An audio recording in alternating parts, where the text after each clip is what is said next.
ఈ తుఫాను ప్రభావం విశాఖ, కాకినాడతో పాటు నెల్లూరు జిల్లాలపై ఉండే అవకాశం ఉందని వాతావరణ శాఖ అధికారులు తెలిపారు. ఇక జిల్లాలో నిన్నటి నుంచి అనేక చోట్ల మోస్తారు నుంచి భారీ వర్షాలు కురుస్తున్నాయి. సముద్రంలో అలలు ఎగిసిపడుతున్నాయి. ఇక విద్యాసంస్థలకు అధికారులు సెలవులు ప్రకటించారు. సోమశిల, కండలేరు జలాశయాలు నిండు కుండల్లా మారాయి. ఇక నెల్లూరు జిల్లాలో తాజా పరిస్థితికి సంబంధించి మరింత సమాచారాన్ని మా సీనియర్ కోఆర్డినేటర్ మురళీకృష్ణ అందిస్తారు. మెంతా తుఫాన్ ప్రభావం నెల్లూరు జిల్లాపై చూపిస్తుంది. నిన్నటి నుంచి కూడా అనేక చోట్ల మోస్తారు నుంచి భారీ వర్షాలు కూడా కురుస్తున్నటువంటి పరిస్థితి ఉంది. జిల్లా వ్యాప్తంగా అనేక తీర ప్రాంత మండలాల్లో అయితే భారీగా చలిగాలులు వీస్తున్నటువంటి పరిస్థితి.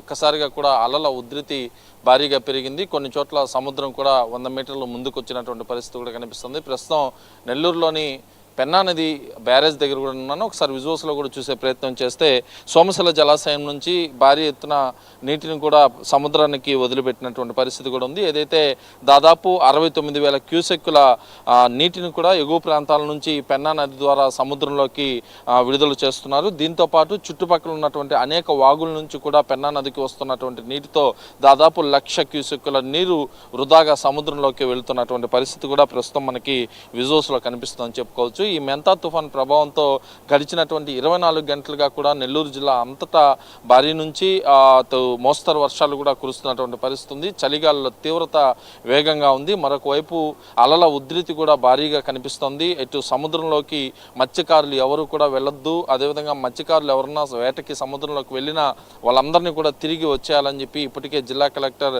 హిమాంశు శుక్లా నుంచి స్పష్టమైనటువంటి ఆదేశాలు కూడా అందినటువంటి పరిస్థితి ఉంది. మరొక వైపు కృష్ణాపట్నం పోర్టులో 2వ ప్రమాద హెచ్చరికను కూడా జారీ చేశారు. ఇక్కడి నుంచి ఏదైతే చుట్టుపక్కల తీర ప్రాంత గ్రామాలు ఉన్నాయో దాదాపు 9 మండలాల్లో హెవీ ఎఫెక్ట్ కూడా ఉంటుందనేది అధికారుల నుంచి వచ్చినటువంటి సూచన. ఈ ఎఫెక్ట్తో ఈ 9 మండలాల్లో కూడా ప్రత్యేకమైనటువంటి చర్యలు చేపట్టాలని చెప్పి రాష్ట్ర ప్రభుత్వం నుంచి అదేవిధంగా వాతావరణ శాఖ నుంచి వచ్చినటువంటి సూచనల మేరకు ఇటు రాష్ట్ర ప్రభుత్వం జిల్లా అధికారులు కూడా ప్రత్యేక దృష్టి అయితే పెట్టారని చెప్పుకోవచ్చు.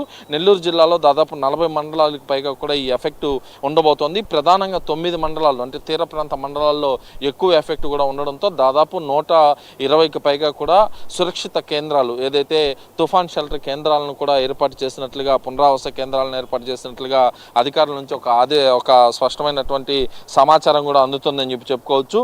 దీంతో పాటు లోతట్టు ప్రాంతాలని అలర్ట్ చేశారు. లోతట్టు ప్రాంతాల్లో జనావాసాలు ఎక్కడైతే ఉంటారో లోతట్టు ప్రాంతాల్లో ఉన్నటువంటి ప్రజల్ని సురక్షిత ప్రాంతాలకి తరలించడం, అదేవిధంగా తుఫాన్ షెల్టర్ కేంద్రాల్లో బాధితులు ఎవరైనా వచ్చినా కూడా వాళ్ళకి ఫుడ్ దగ్గర నుంచి అన్ని రకాల వసతులు ఏర్పాటు చేసేందుకు కూడా అధికార యంత్రాంగం సన్నద్ధంగా ఉంది చెప్పుకోవచ్చు. ఇప్పటికే సోమశిల, కండలేరు జలాశయాలకి ఎగువ ప్రాంతాల నుంచి భారీ ఎత్తున వర్షపు నీరు అయితే వచ్చి చేరుతోంది. ప్రధానంగా సోమశిల జలాశయము దాదాపు 78 టీఎంసీలకి సంబంధించి అందులో సామర్థ్యం ఉండగా ఇప్పటికే దాదాపు 69 టీఎంసీల నీరు కూడా చేరుకోవడంతో అక్కడ నుంచి దిగువ ప్రాంతాలకు 69,000 క్యూసెక్కులని పెన్నా నదికి విడుదల చేస్తున్నారు. అదేవిధంగా కండలేరు జలాశయానికి కూడా మరికొంత క్యూసెక్కుల్ని నీటిని విడుదల చేస్తున్నారు. అక్కడ నుంచి తిరుపతి, చెన్నైకి కూడా నీటిని విడుదల చేసే కార్యక్రమం కూడా కొనసాగుతున్నటువంటి పరిస్థితి ఉంది. మరొక వైపు వర్షాలు ఒకసారిగా ఇటీవల కాలంలో చూసాం.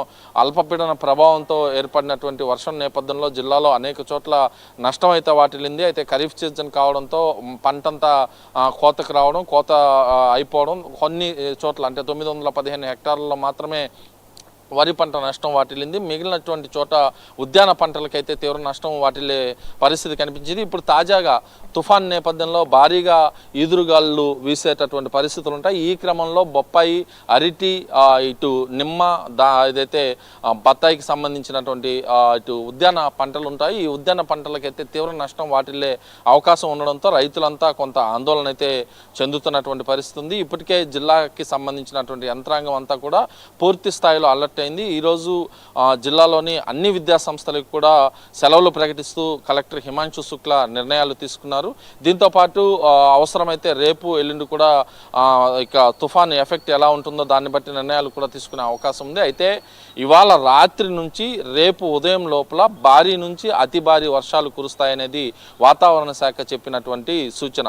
ఈ నేపథ్యంలో ఇవాళ రాత్రి నుంచి హెవీ రెయిన్ఫాల్ ఉండడంతో ఆ మండలాల్లో ఉన్నటువంటి అధికారులు కానీ చిన్న చిన్న సిబ్బంది కానీ ఎవ్వరు కూడా సెలవు పెట్టడానికి లేదు. అందరూ అందుబాటులో ఉండాలి. ఎక్కడ ఎలాంటి చర్యలు ఉన్నా కూడా, ఎలాంటి అవాంఛనీయ సంఘటనలు జరిగినా కూడా ప్రజల్ని సురక్షిత ప్రాంతాలకు తరలించేందుకు చర్యలు తీసుకోవాలని చెప్పి అధికారుల నుంచి ఆదేశాలు అయితే వచ్చాయి. అయితే అనుకోకుండా వరదలు వచ్చే అవకాశం కూడా నెల్లూరు జిల్లాలోని కొన్ని ప్రాంతాల్లో కనిపిస్తున్నాయి. ఎందుకంటే ఎగువ ప్రాంతాల్లో కురిసేటటువంటి వర్షం నేపథ్యంలో సోమశిల జలాశయానికి నీరు చేరడం, అక్కడి నుంచి 69,000 క్యూసెక్కులు దిగువకు విడుదల చేయడం, దీంతో పాటు చుట్టుపక్కల ఉన్నటువంటి అనేక వాగుల నుంచి కూడా నీరు రావడంతో దాదాపు 1,00,000 క్యూసెక్కుల మేర నీరు వస్తుంది. ఈ నేపథ్యంలో పెన్నా పరివాహక ప్రాంతాలు ఏ ఉంటాయో ఆ ప్రాంతాల్లో వెంబడి ఉండేటటువంటి గ్రామాల్లో కట్టుదిట్టమైనటువంటి భద్రతా ఏర్పాట్లు కూడా అక్కడ ఉన్నటువంటి అధికారులు చేపట్టారు.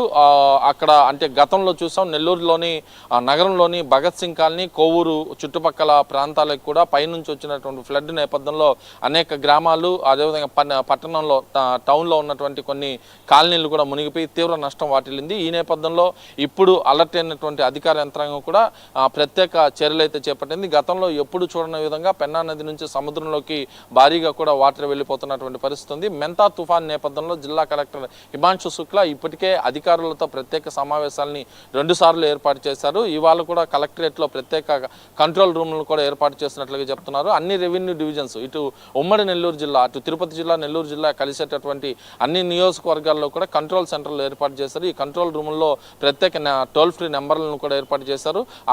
ఆర్డీఓ డివిజన్ల వారీగా కూడా ఆర్డీఓలు, మండల ఎంఆర్ఓలు కూడా అందుబాటులో ఉండాలని సూచనలు చేశారు. ఏదేమైనప్పటికీ కూడా మెంతా తుఫాన్ ఎఫెక్ట్ అయితే నెల్లూరు జిల్లాపై చూపిస్తోంది. ఇప్పటికే భారీ ఎత్తున ఈదురుగాళ్ళు, చలిగాళ్ళు వీస్తుండడం, కొన్ని చోట్ల మోస్తారు, మరి కొన్ని చోట్ల భారీ వర్షాలు కురుస్తున్నాయి. నెల్లూరు నగరంలో అయితే ఒక ముసురు వాన నిన్న రాత్రి నుంచి కూడా ఒక క్షణం ఒక తీరిక కూడా లేకుండా, అంటే ఉపశమనం కూడా ఇవ్వకుండా ముసురు వాన అయితే కురుస్తూనే ఉంది.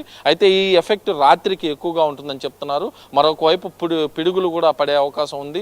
ఉరుములు, పిడుగులతో కూడినటువంటి పిడుగులు పడే అవకాశం ఉండడంతో ప్రజలు అయితే చెట్ల కిందకి పోవద్దని చెప్పి సూచిస్తున్నారు.